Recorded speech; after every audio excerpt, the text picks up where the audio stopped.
Hi guys, welcome to this video about the Blink XT camera, the outdoor security camera, and how it is holding up after about 6 months of outdoor usage. So I have had the XT1, but probably it will be pretty much the same for the XT2, which is coming out now. It looks like it has about pretty much same build, same quality, same material, same everything. It has just the two-way communication on top and maybe a little bit lower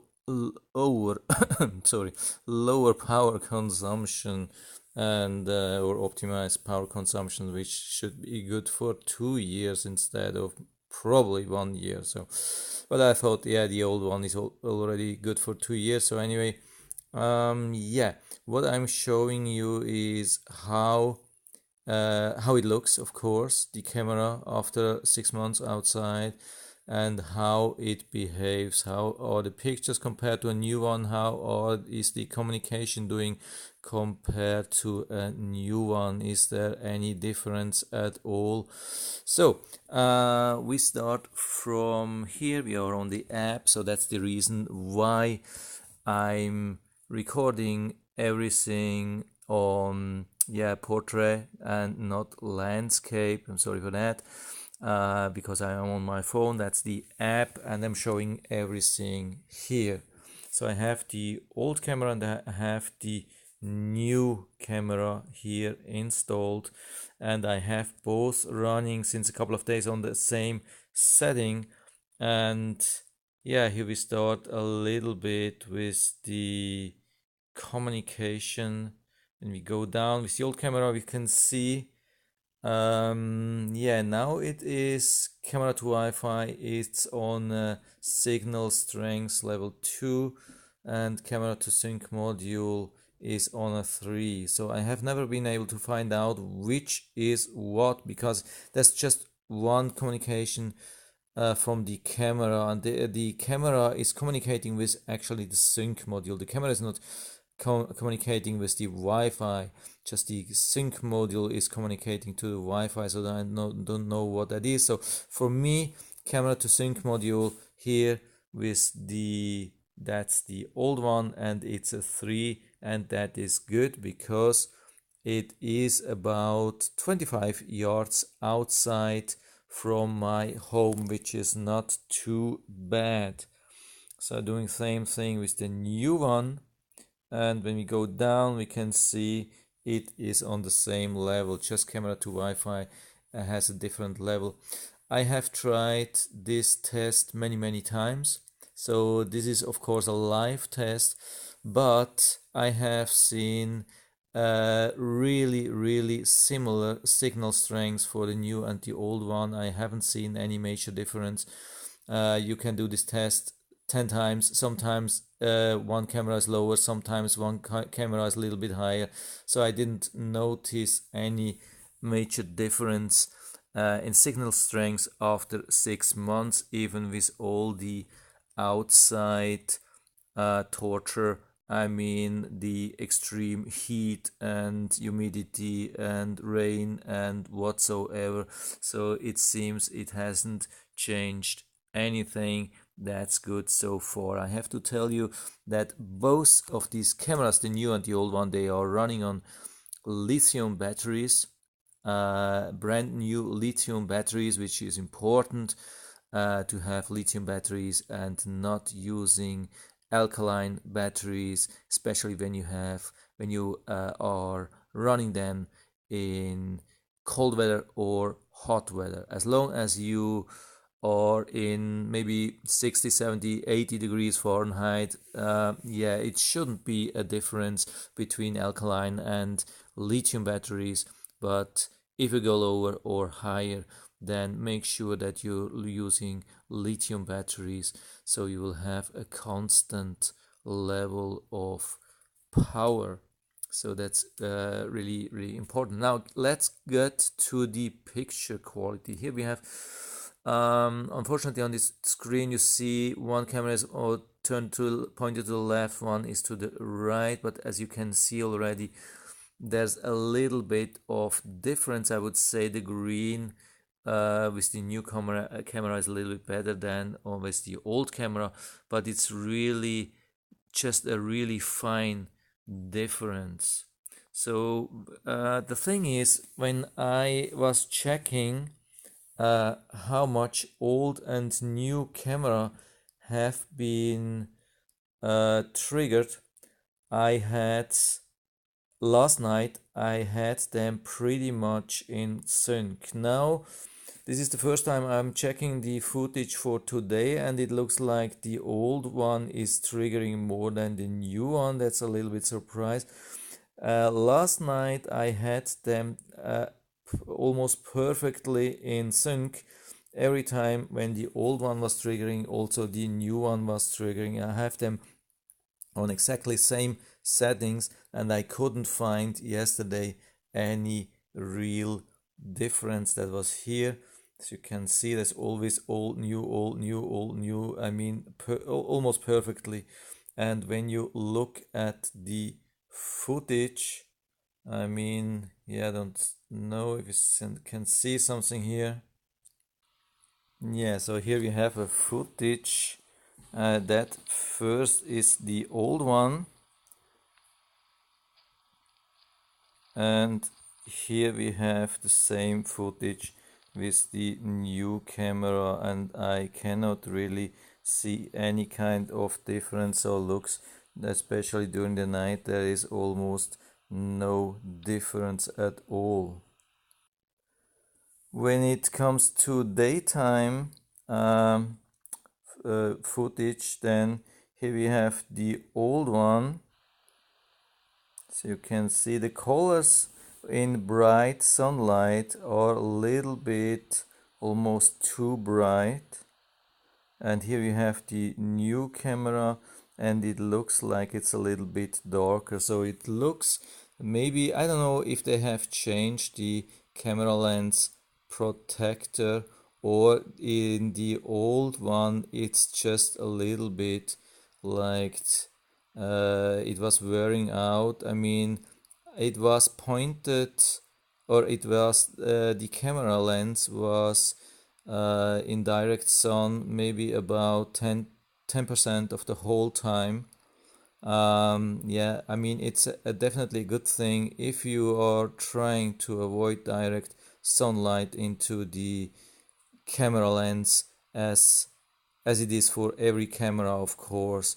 I thought a security camera will be a little bit better protected. Here again, the old footage to compare.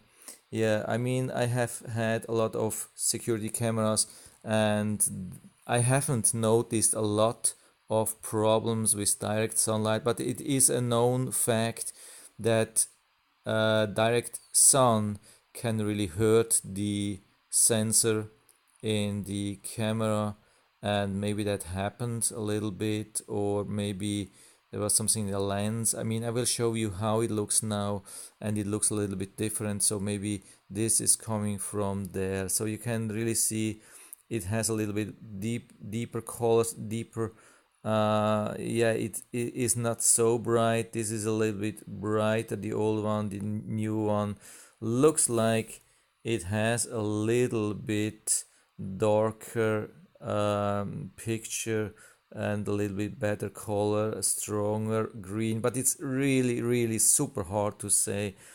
And if you're looking at the footage which is during the daytime but not in direct sunlight, you can't see any difference at all.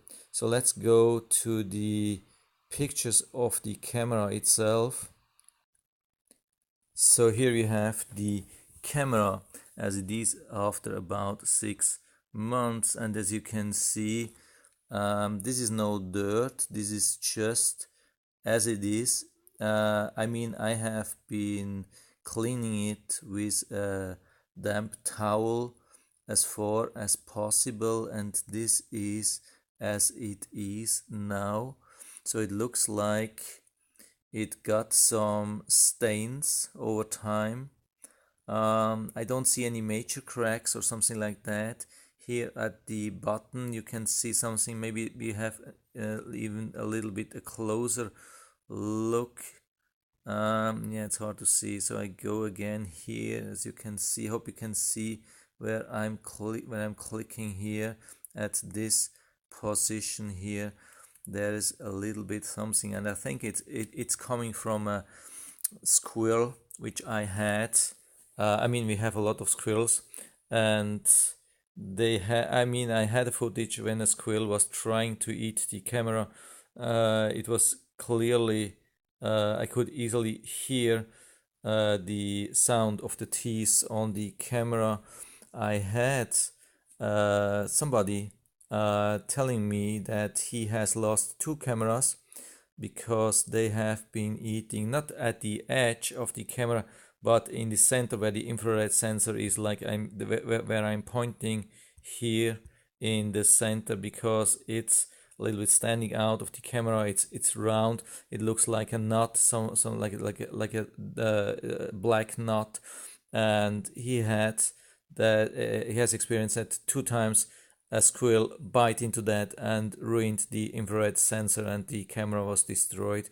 So it hasn't happened to me, but it looks like, yeah, it has been wearing off. I mean, a little bit. So you can see here more details. I don't know what exactly that is, but as you can see, this is not dirt. This is probably underneath the back, this black plate. We have even better footage. I hope we can see that on, yeah, here from the side. That's a close-up from the camera. I mean, I'm not worried about the black thing outside. That's just a protection thing. But what worries me more is the lens cover. When we go even more into that close-up, so you can see there are several spots here. They look a little bit blue or purple, and they don't go away, so they stay like this. I've been rubbing with a damp towel and it didn't go away. It stays like this. And of course this could hurt the camera quality a little bit, obviously, as you have seen. Not too much, especially not during, let's say, when it is not so bright.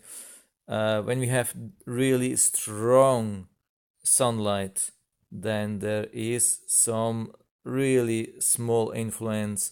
When we don't have direct sunlight, I haven't noticed any difference, and especially during the nighttime, there was absolutely no difference noticeable. But it's a little bit disappointing how the thing looks.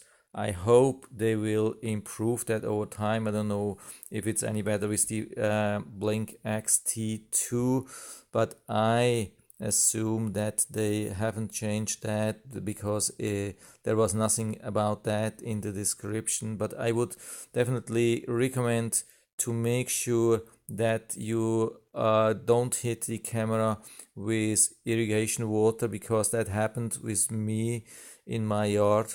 It has been hit several times with irrigation water, and the irrigation water can be a little bit strong maybe, and sorry. And also the sun, of course. Definitely it is highly recommended to avoid direct sunlight into the camera. That's not a good thing if you let this happen. I mean, it's not only about the sensor, the CCD, it's also about overheating. When the camera is in direct sunlight, it can definitely overheat and then turn off.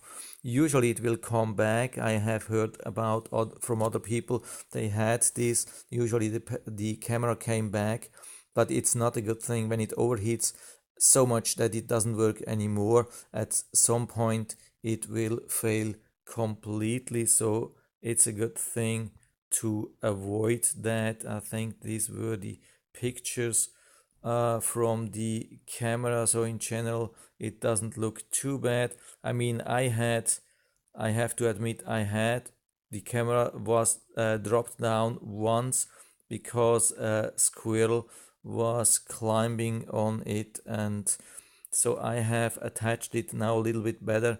I have glued a part of the hinge together. Of course, not everything. It has to be possible to remove the camera because of maintenance or readjustment or whatsoever. But two parts I have been gluing together now. It's a little bit better. It didn't drop anymore, but it can happen every time if a squirrel tries to do some climbing on the camera. It will be too much weight, of course, but I mean, in general, I'm pretty happy with it. I mean, it is of course my fault that I didn't protect it more against the sun, and yeah, I mean, really, you have to make sure that it is at a place where it shouldn't be exposed to animals, like hang on it and drop it to concrete, something like that. That's also not a good thing. So, but apart from that, I would say it's about in a condition which I more or less would expect after half a year. And I definitely expect another half a year or another even 1.5 years of lifetime, definitely. If you are a little bit more careful, I think it could be even a little bit longer.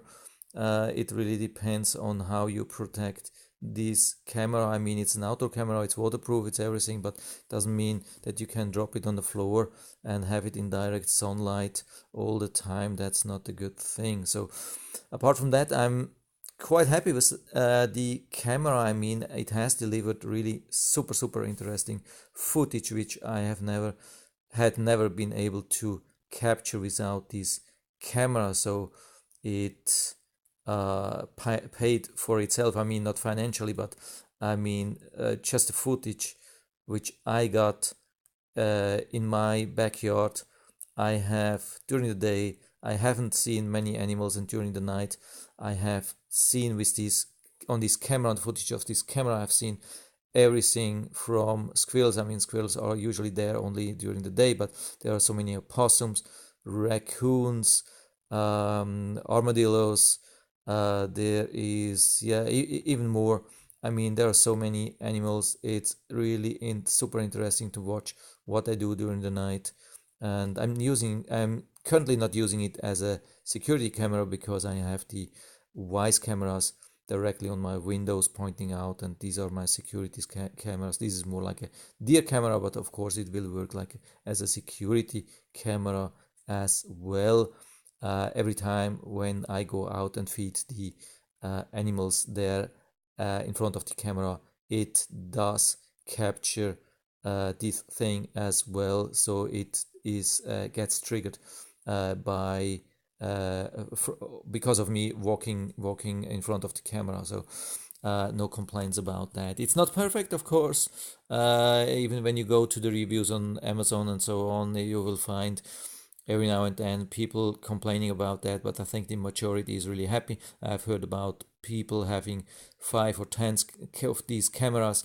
It's really an amazing thing. It's a unique thing in this price range. It's hard to find anything better than that. So I'm pretty happy with that. And if you like, if you plan to buy it, I'll put down the link to the Amazon listing into the description, and you can order it right from there at absolutely same price. No disadvantage for you, of course.